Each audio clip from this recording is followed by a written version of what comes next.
Stop overcomplicating photography. It's not as scary as you think. So photography seems complicated, right? Too many buttons, too many things to look at, too many numbers going up and down, everything all at once. But here's the secret. You only need to learn this one photography trick to fix all of that. Let's break it down in under 60 seconds.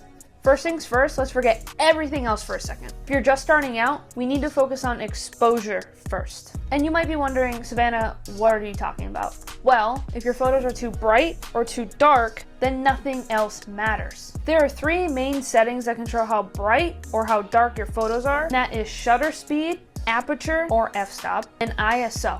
Shutter speed, think of it as a blink. The faster you blink, the darker the world is going to appear. And the slower you blink, you'll notice how everything stays bright.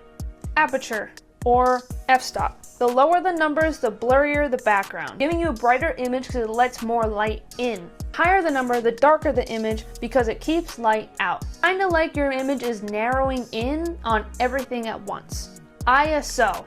Don't overcomplicate ISO, it's not as scary as you think. ISO is meant to give you a brighter image, but it also adds grain at the same time. So if you're in a bright area, you want to keep that ISO low.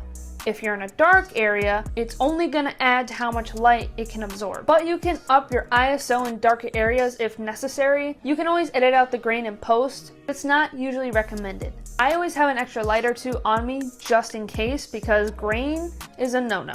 But it's also not your enemy. Now here's a huge warning for beginners. If your image is overexposed or underexposed, leaving too many lights or too many darks, you will have data loss. What it means is the camera cannot recognize the details and they usually cannot be recovered. Kind of like how paint works.